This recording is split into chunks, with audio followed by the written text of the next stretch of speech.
G'day and welcome to the Cricketers Network for another week, and a very special episode today because on the A-team today, down the end, Jimmy Neesham, who promised he'd be back, and he is. So he's good at his word. And with big news this week, it's our only opportunity to be on the show for a little while. Suzie Bates.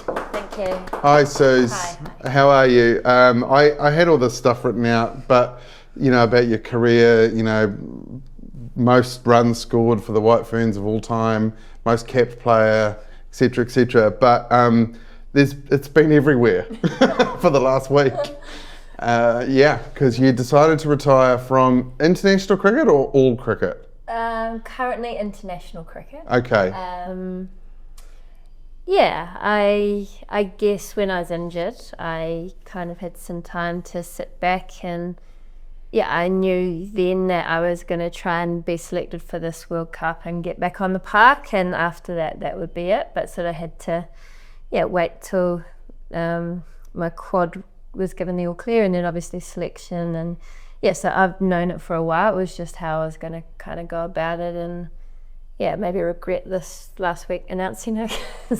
It's been a lot, but I'm kind of just glad it's out of the way. I feel like every World Cup I've gone to for probably the last 5, that question comes up in an interview. So it's just nice to get it out there and not have to beat around the bush with those questions. And I get one last hurrah, which is nice.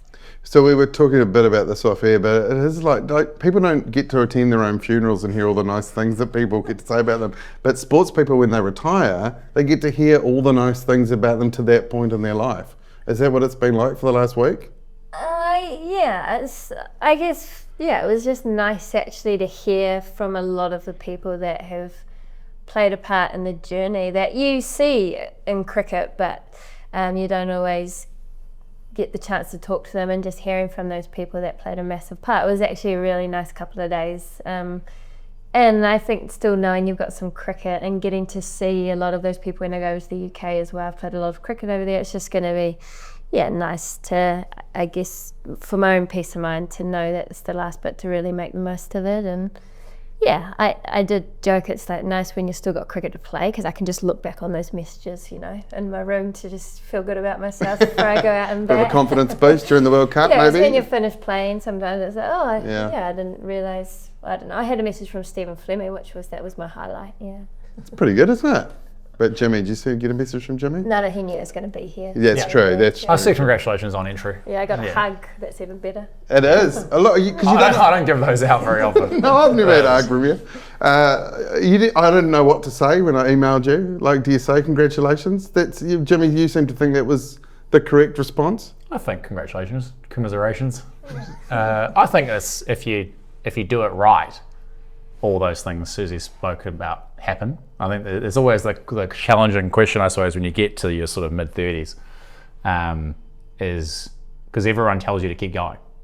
Everyone goes, no, you got more in you, you should keep going, to your face. But then it's sort of like, you don't know what's going on behind your back. But if you do it right, call it at the right time. I still remember when Baz retired, everyone was quite shocked and sort of, I can't believe he's retiring now. He's got so much more left in him. And he said, that's what you want to happen, because if you hang on too long, then everyone just can't wait to get you out the door. The old showbiz thing, what is it? Always leave them wanting more, right? Yeah. And it's like you only get to do it once as well, and it's an interesting one, because you sort of you want to go on your own terms, but at the end of the day, you want to do it as long as you can too, because you love it. So I don't know. I don't know if you ever get it perfect, but this is the way. It's gone, and I feel lucky that I've got this last little bit, because it doesn't feel sad when I sort of announced it, because I'm excited about what's coming up, whereas I think when it's final, when you know it's your last ever game for your country, I think that hits a bit different. I think the worst one is when somebody retires and everyone goes, oh, they're still playing. That's not good. I reckon I'll get that. I'll be like, I thought she retired. I might not have read the whole article, and I'll go out there. I thought she retired. That's okay. That's across all sports. That's not particular to cricket. But sometimes you're like, remember when Ali Laatiti, do you remember him? He used to play for the Warriors? And he retired, I think he went to the Super League, as everyone does. And then he got brought back by the Warriors and didn't play. Played reserve grade. And he's retired. I'm like, Isn't he like 60? Like how? Well, it seems to be a growing trend in cricket as well lately, is like the international retirement of a player who hasn't played international cricket in ages. Oh, like they yeah. won't have played in like 4 years, and then they announce their retirement, and it's like, but you thought you were done ages ago. Yeah, I mean, that probably says something more about the importance of international cricket now, maybe. But you want to walk off in New Zealand colours, right? Yeah, and I thought maybe I could make a little joke and be like, I've retired from white ball cricket. Well, yeah, okay, that's good. That's good. But I thought, oh, no, don't be facetious. Did you ever play a test? No, never. No. So I was going to just leave that door open. So it's you and Sophie. You know, arguably, without argument, really, two of the greatest ever to play the women's game in this country will finish with no tests. Yes. It's Because crazy. I did officially retire from all international cricket, which is silly because, you never know. No. Well, you can always come back, or you could do a Ross Taylor and go and play for a different country. True. Real. Yeah. Yeah. What do you have any? I don't know. How do you ask this question? Yeah. How do you ask this question? Do you have any affiliation with any other nation? I think is Yeah, okay to nice. ask. Nice. No, I don't think I can be available. It would have to be through marriage. Oh yeah, true. So what happens? So there's anyone out there? Yeah. So Jimmy's moving into being a player agent now. Yeah. Yeah. So what happens now? So I've written a list of things that you can go into. Tell-all book. Oh. Yeah, That's that been would popular lately. It has been tell-all book. Commentary, obviously. Podcasting. Obviously, I hope you stay with this. Broadcasting. Host of The Block. Oh, no. An ex-cricketer did that for a while. Yeah. What was his name? No. Yeah, not sure. He hasn't actually returned my email about coming back on the show. So anyway, what about selector? Would you be a selector? Oh,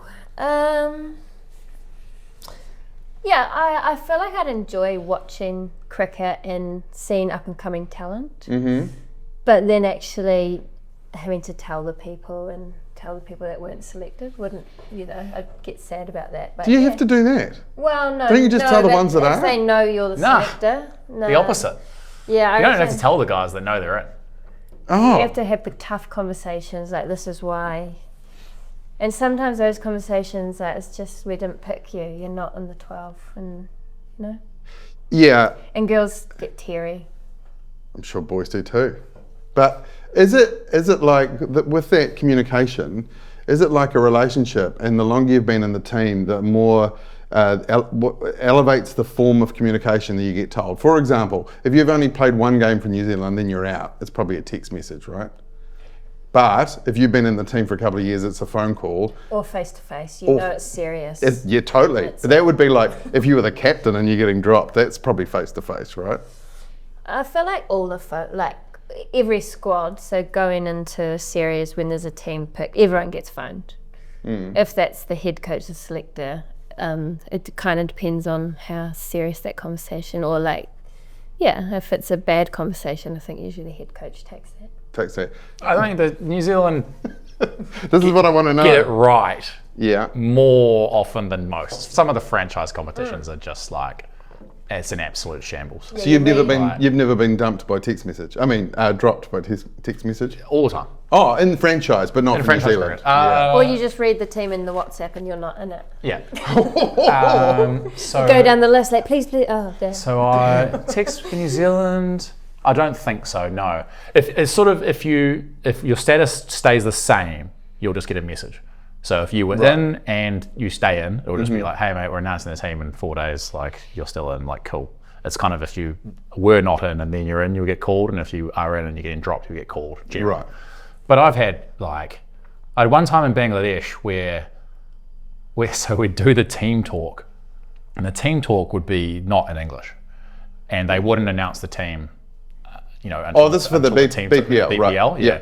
And so all the overseas players are there. It's myself, Dwayne Pretorius, a couple of English guys, and so we're just sort of in the circle, just listening, and it was kind of like, oh yeah.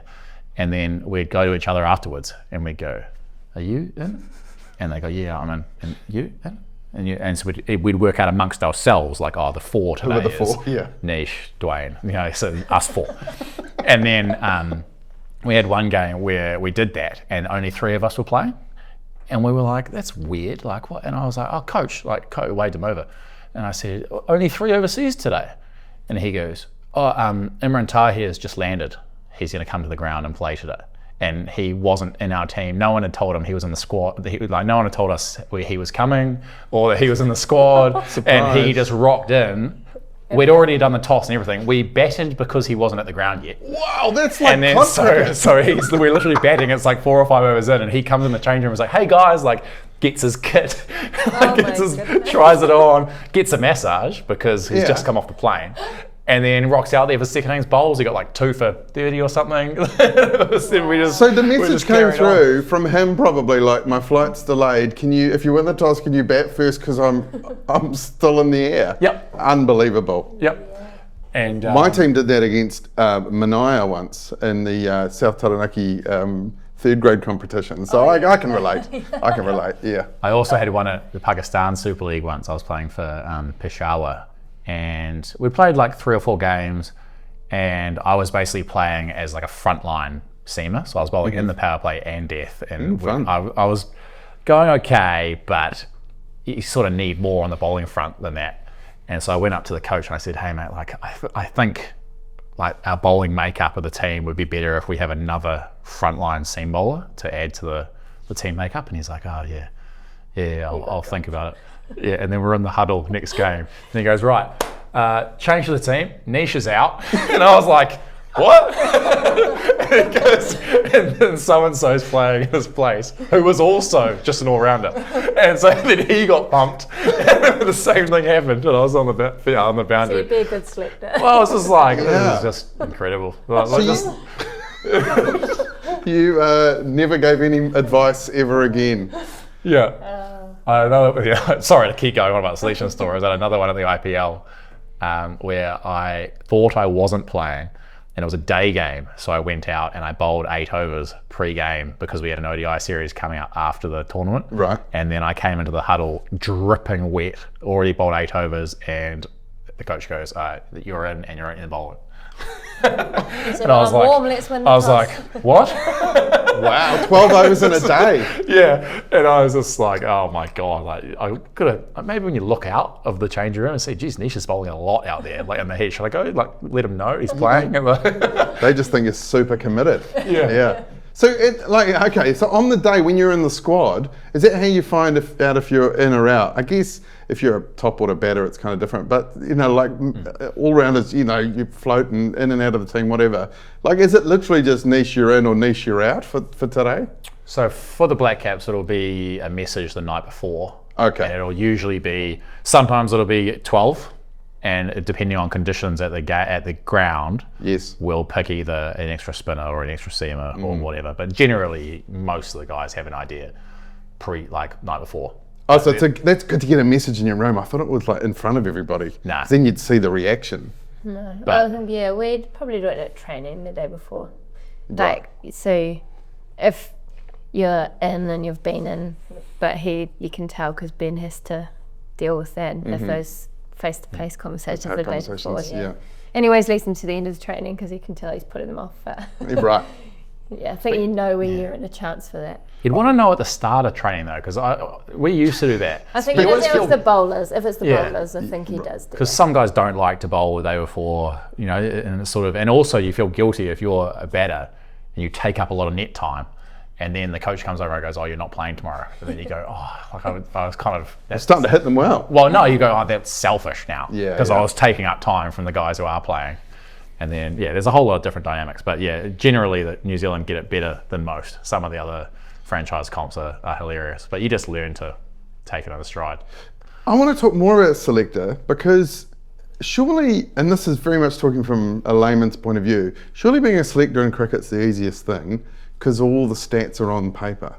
You either bowled well or you batted well or you have been doing one of those things. So, do you know what I mean? Like, how much is vibe come into it when people are being selected? Yeah, but then I think the hard part is, so you've got the runs or the wickets, and then you've been picked.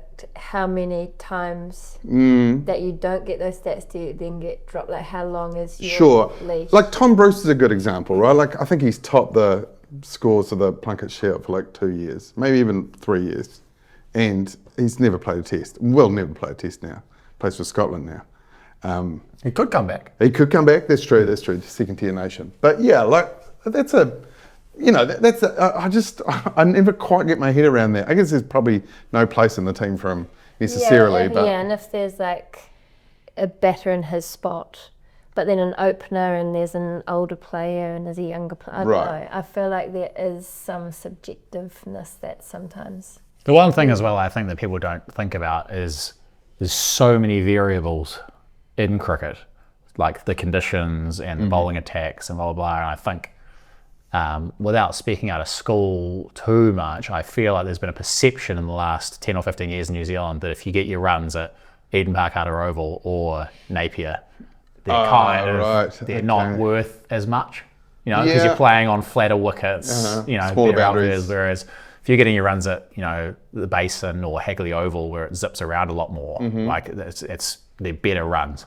Yeah. And I think... and that would be the same with bowling attacks. So Yeah. you'd look at, a selector would go, who were the 5 bowlers? Oh, that's international. Or that, you know, they do take that into account. Yeah.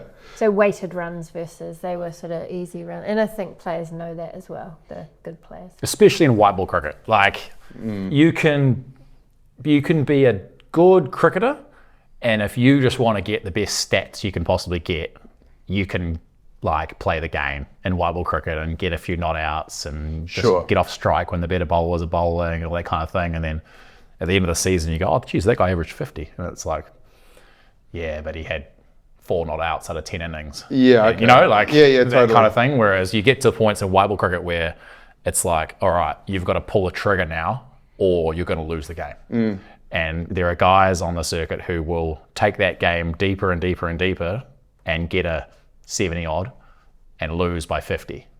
And there are guys who'll pull that trigger in the 41st over and go 6-4 and then hole out and get 30. And you go, well, which of those 2 players do you want in your team? You want the guy who's actually going to Try to win. Yeah. The reason I bring it up actually is because there's a bit of chat in England, just to take it away from us, but there's a bit of chat in England that county cricket isn't really looked at as much anymore for selecting their men's test side, and there's a bit of anger's probably the right word, that you could score as many runs as you like in that competition and you're not necessarily going to make the test team. So I don't know if you had any thoughts on that.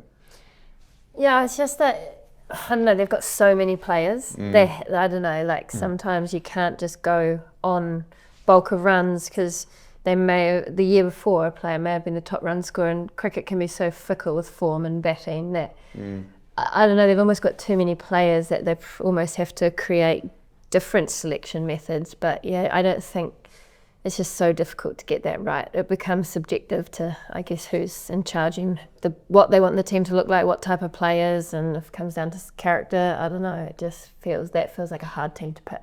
And the 2 divisions makes a big difference. True. And to be honest, it's almost 3 divisions because the top 4 or 5 teams in Div 1 are streets ahead of the second half of Div 1, and then you've got Div 2. So it's kind of like, where are your runs? Even more so, where are your runs against who? Because if you get runs against Surrey and they've got basically a test bowling attack, like those are good runs. If you get your runs for Surrey against like Derbyshire or something like that, no offence, Derby fans, I play for Derby, but it's not worth as much. But they have such a strong like extra development program with like their A teams and their Lions and their under 19s, and so I feel like they more skew their selection towards those kind of things. They'll have a Lions series against South Africa and South Africa, and if you get runs opening the batting there, it's like, okay, those are important runs. Yeah, I think the opposition is like maybe like a player like Zach Crawley, right? Who there's no doubt is an incredibly talented player and is very easy on the eye when he gets going, but just had not a great Ashes series. You know, he's played 60 odd tests, averages 30. Ben Duckett just had a shocking Ashes series, you know, and like you could go out and score as many runs as you like in the county competition. Those 2 guys don't seem like they're going to budge.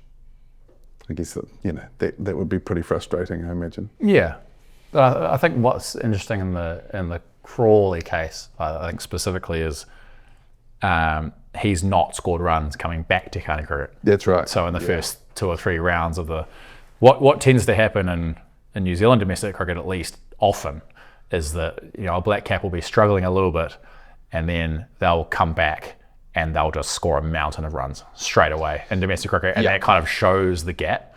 Whereas I think it's different if you're struggling in attack cricket and then you come back and then you continue struggling, then that's probably the writing's on the wall a little bit in that case. Sticking with England, that's where you're about to head, Suzie. The Ferns squad was announced yesterday, I believe, and it's a fairly usual suspects. I mean, they've got our newest middle order batting off spinner in you. Is that your role now? One day cricket, I think still potentially top order, although it didn't go that well the last series, so we'll wait and see. You're coming back from injury. Yeah, thank you. Yeah. Still opening one day cricket, but that 2020 I guess campaign is about that middle to lower order and bowling a few offies. So I went from opening the batting to opening the bowling. So that was It was. You were so happy getting those wickets. I do. I get more joy out of. I think coming back in my head as like a part-time offie, sort of just a bit of fun in the nets, and then being given rare opportunities. I just love it. But now there's a bit more pressure on actually being a bowler. And because you're retiring, I've seen so much video of you on the internet over the last week. But you didn't used to. No, it's not your fault. You didn't used to bowl offies. Well, that's actually No, that's actually. You used to bowl seam up. Yeah, about the same pace though. Yeah. It was actually a joke. For some of my Yorkers, I get up to a decent. I think they're almost like mid-90s, and nice. Probably struggled to crack 100k off my long run. So I bowled little mids, but I did sort of roll my fingers over them, and I see. And then I did my shoulder, and I binned that off, and just started bowling nude spin. Oh right, so you're darting them in there. You're not really putting anything on them. I'd sort of try, but sometimes I undercut them. Sometimes it comes out. There's natural variation, we like to call it, just stump to stump. So when we started this podcast, we asked every professional cricketer, including both of you, what you would be if you could be any other type of cricketer. I remember Neesh wanted to be a left arm spinner. And whack it. And whack it. So stay left arm batter, but left arm spinner. Did you? I can't remember what you chose. No, I said male. Okay, that's right. You did say male. That was purely financial. Left arm spin, I think, was key. I didn't really care if I batted right or left. Just right. Power hit. So I've tried to kind of create. I can't bowl with my left arm, but I've tried to come back as a spinner who whacks it. Yeah. Well, you always whacked it. Yeah. It's different down the lower order than the top order though. Not as many balls. It's actually difficult. It is quite hard. I've earned a new respect for middle to lower order players. It's tough. You get all the balls and you get your eye in a bit, and from ball one. It's tougher because the field's out and the ball's old. It's just less time, Well, Devon Conway, actually, we had a game against Australia at Dunedin, and he just got shuffled down the order because we were going so well, and then he came out in like the 16th or 17th over, and he just hits this beautiful cover drive to the sweeper for one, and then a couple of dots, and he got to he would have been 5 off 10 or something. He came down, he's like, bro, this is impossible. It's just like every nice shot he was playing was just one, off strike, and he goes, "What is that? How do you even get underway?" It's different. Yeah, it is. Yeah, I can totally see that. Right, so Flora Devonshire, Nancy Patel, Emma McLeod, and Izzy Sharp, they have been selected for their first full tour. I think all of them have played at least one game. Yes. So are these your replacements, are they? Yeah, I think, Nancy obviously has had an opportunity because Eden's been injured, and she had a really good domestic season, and lovely little off spinner, so she bowled really well against South Africa, so rewarded for that. Emma McLeod, I think future opener, so has opened a little bit and bats top order for CD, and really young and talented and works extremely hard, so I think she's a future replacement for when I'm done very soon. And then Izzy Sharp just got that middle order power. Sophie probably close to finishing as well. So it is that future planning, and I think just a left armour and a left hand bat in Flora. That's sort of in women's cricket, left arm spin for whatever reason is gold, and Fran being out, and her bowling's important, but she also gives it a whack, and we've only got one left-hand batter in New Zealand. We're not like the men's team, like there's Brooke and Flora that play domestically. So yeah, they're definitely the future, and they've all had small opportunities, and there's plenty of cricket after this World Cup as well. Yeah, and now I've looked at your schedule. So you play 3 one-days, 3 T20s against England, and then there's like a 3-week gap. And that I imagine they have some warm-up games in there before the World Cup. But what happens there? Is it just good times? Yeah, I said to you earlier, I think we were meant to be a little bit later, but the ECB have managed to squeeze India in before the World Cup, so we got bumped a bit earlier. But I think ECB have kindly offered to support that part where we're in limbo. So we get like a 6-day break where we're free. I think we were told maybe a 2-hour flight, so some of us might just get lost in Europe for a wee 5-day break. And then swipe the last tour. What a great last tour to go on. That's true. There better be a 1,500 metre run day they get back. No, we did that last from there. Oh, okay. Yeah. And then we have like a pre-tournament camp, like it's at Millwall or some school that we've been to before. Oh, yeah. And then the ICC support takes over. So there is kind of a week where we don't have anything, but then we've got 2 weeks of prep before the World Cup. So it is a long tour and a long time away from home, but plenty of breaks in between. Yeah, it's all right. Now, you've both toured England. Is it the best tour? Because the English say that touring here is the best tour. They almost... The problem that we run into with the Blackcaps is that if we tour the West Indies, we'll get sent to the smaller spots because England or Australia or India will get to play in Barbados and St. Lucia, and so it's kind of like South Africa's a great tour. Yeah, but there's touring England and then there's playing in London. It's quite different.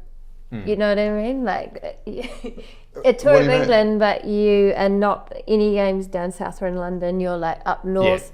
Yeah. It's quite a different experience. In what way? Well, if you go to London versus, I love Durham. We both played in Durham, but it's like the culture it's like.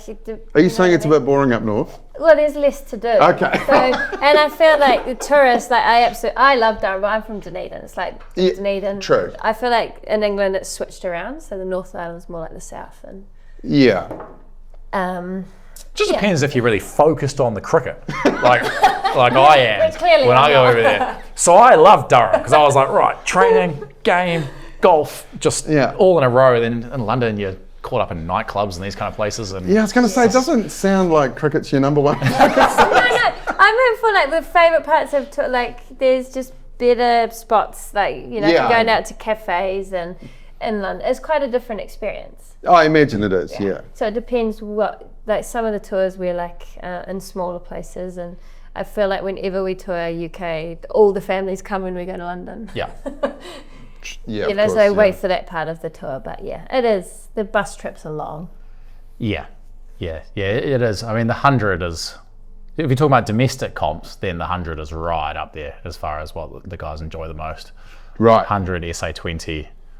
Probably the 100 and the SA20. I think consistently the ones the guys enjoy the most. So England and South Africa. Nice. Actually, I was going to leave this at the end, but I want to talk about it now because we're talking about T20 comps.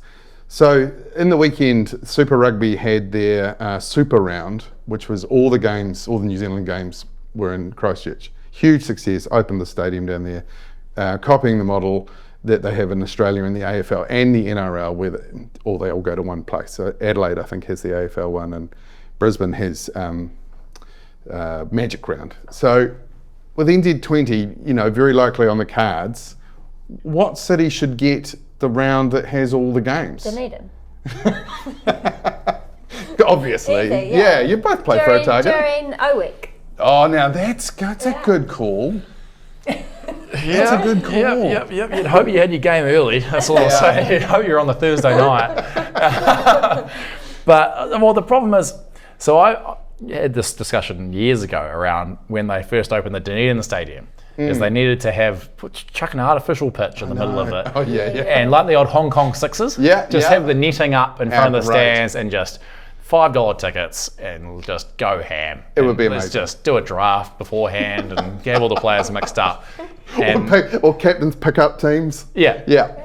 Boat race, who cares? Yeah. Just anything, but just because I think the culture of sport, I think globally now, it's gone away from like, this is your team and they play away half the time and home half the time, and it's always, the same thing back to back. And it's gone, we're seeing now with like Sail GP and Formula One and all the sports that are really taking off are doing a carnival. more of these sort of 3 or 4 day, come in, hammer it in a city, have the greatest time of all time, and then don't come back for a year.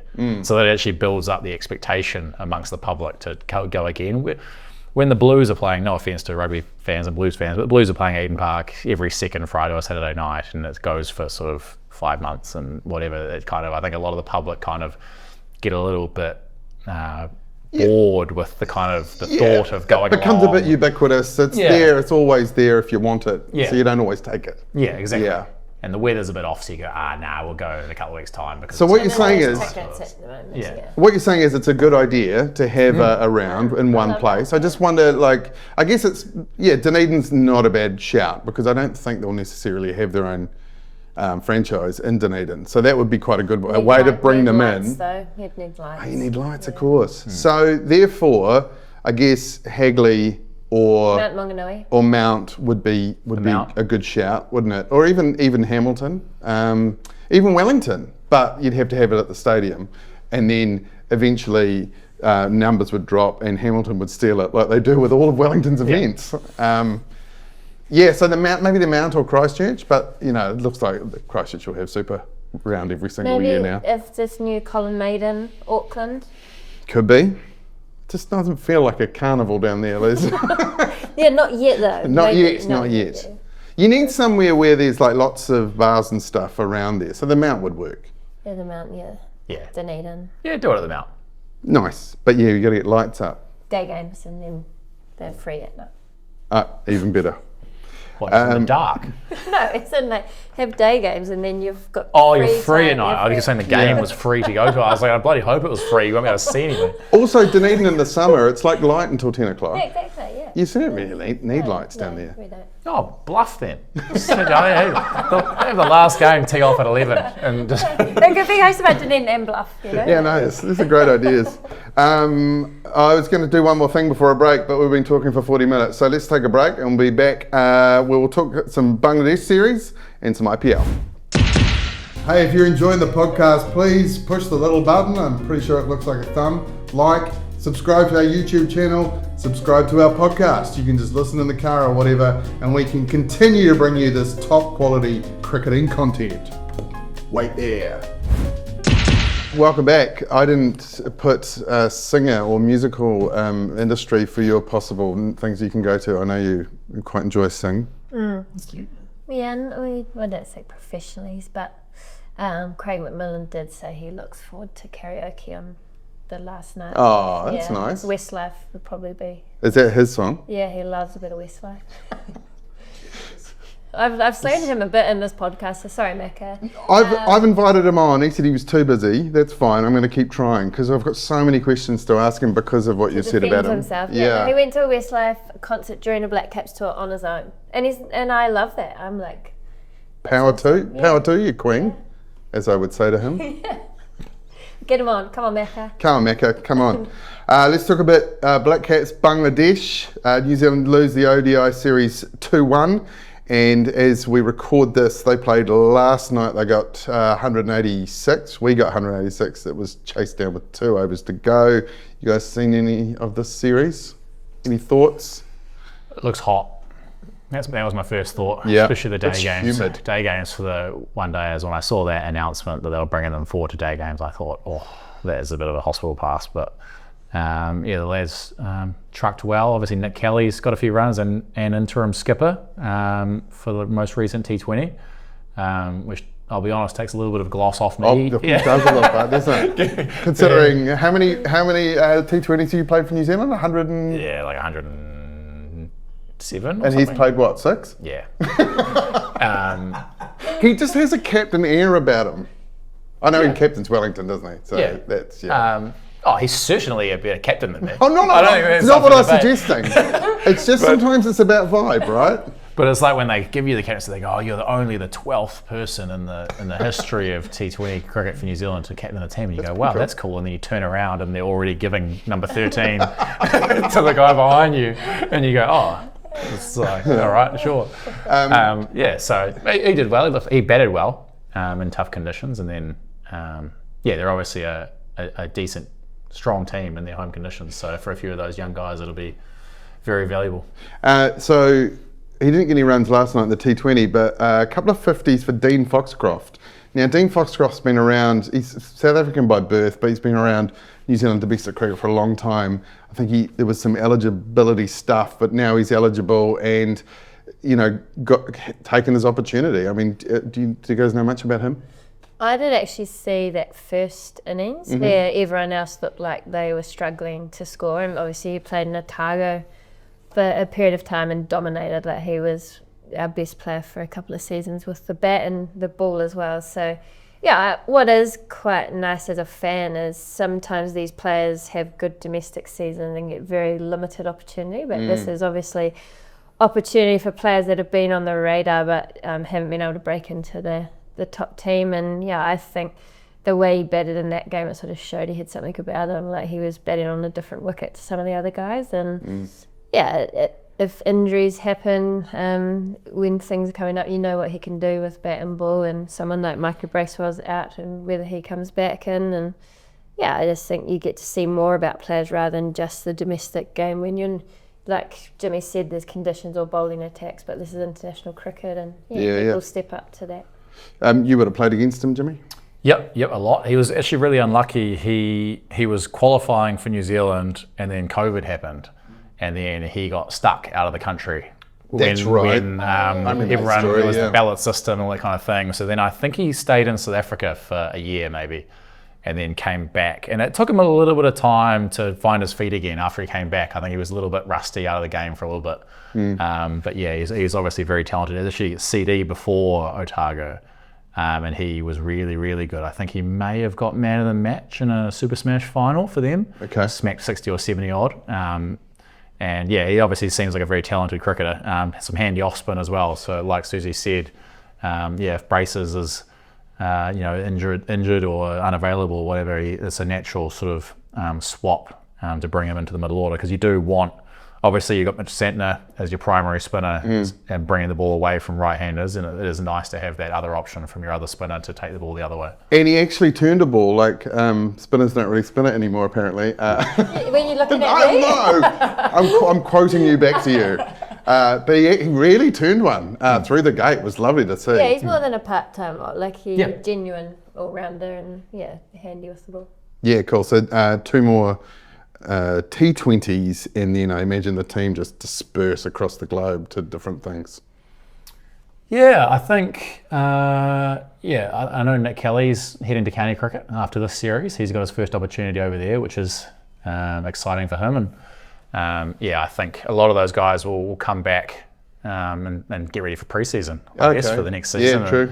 And, before you know it, we'll be rocking around to August again, and things will be back on. So. Not for everyone. And the 50 World Cup's next year. October, November next year. In South Africa. Yeah. Oh, I just thought of something. I reckon a lot of players are holding on at the end of their careers for the Olympics. But you've not done that because you've already been to an Olympics. Was that a factor?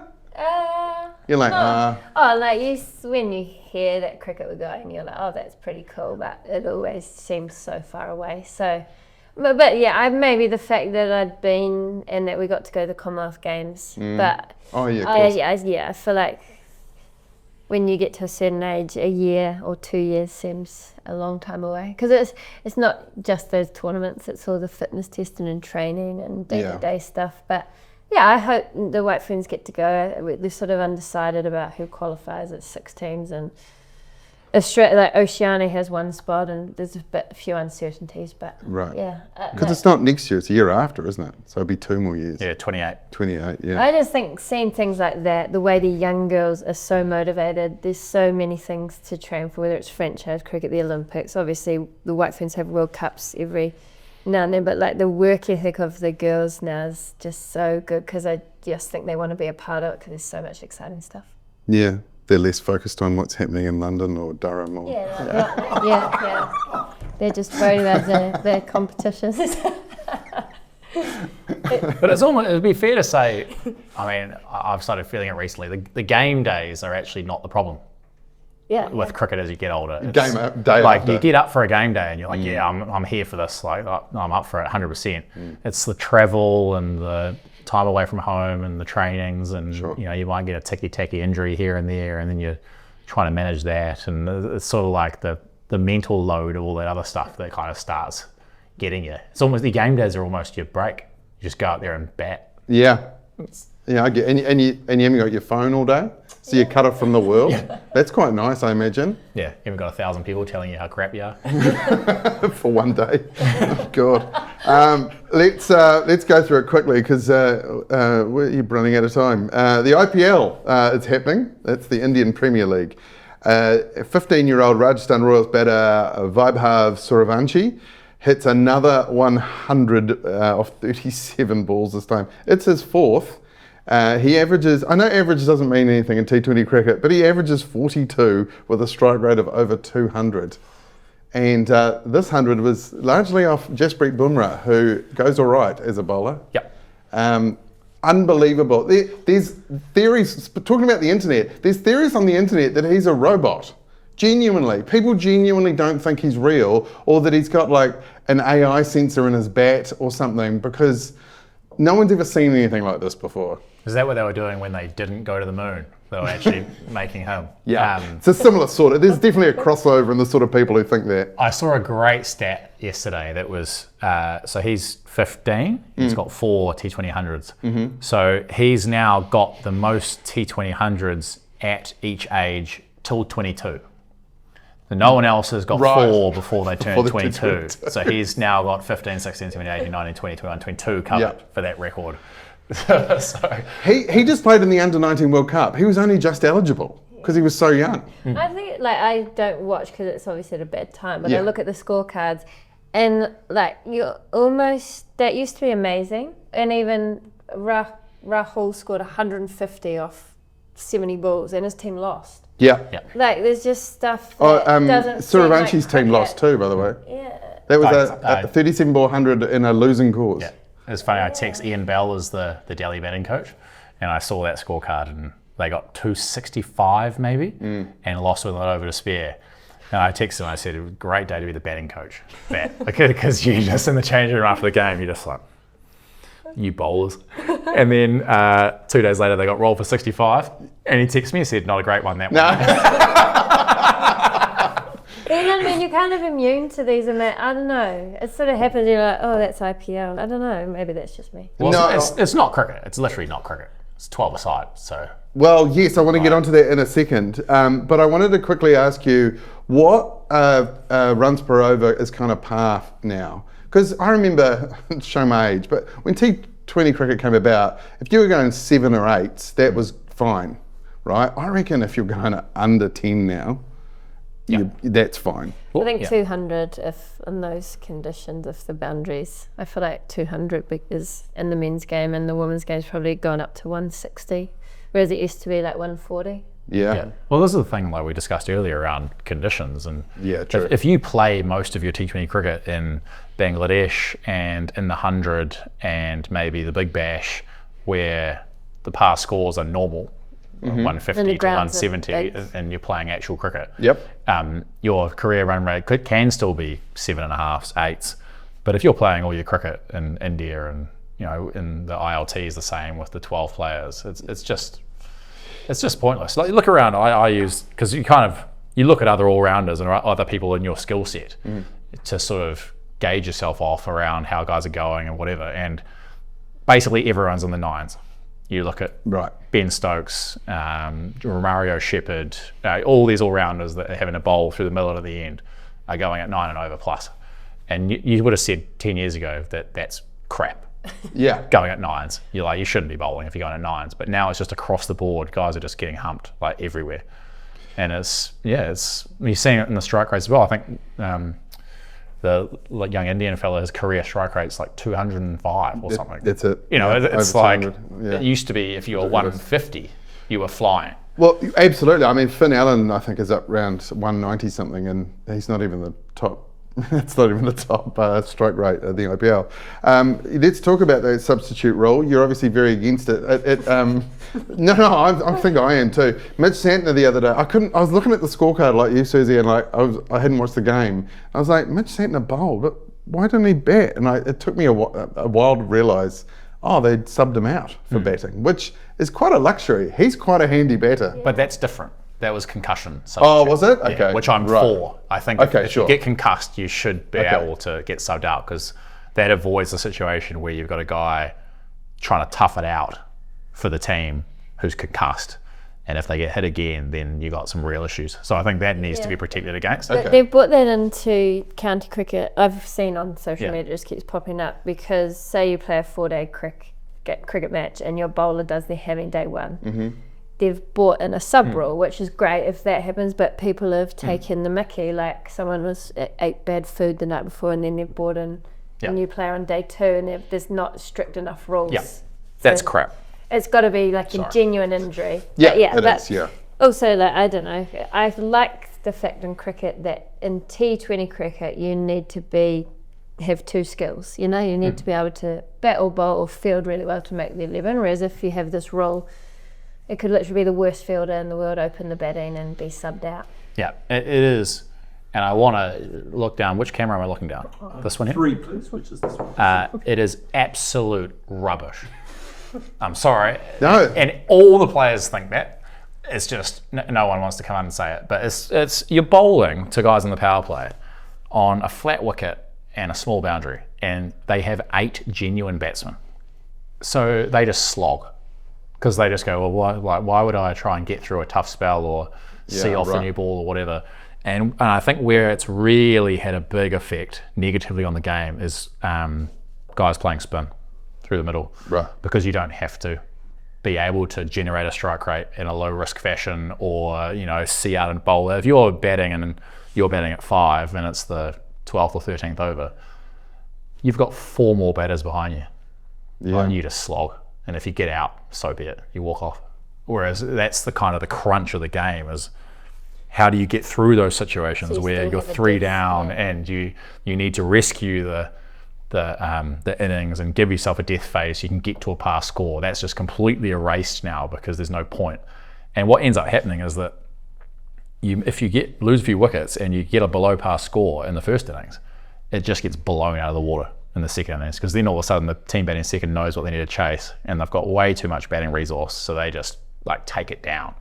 Yeah. And it's just, I just think it's, even not from a personal perspective as being an all-rounder, it completely takes all-rounders out of the game.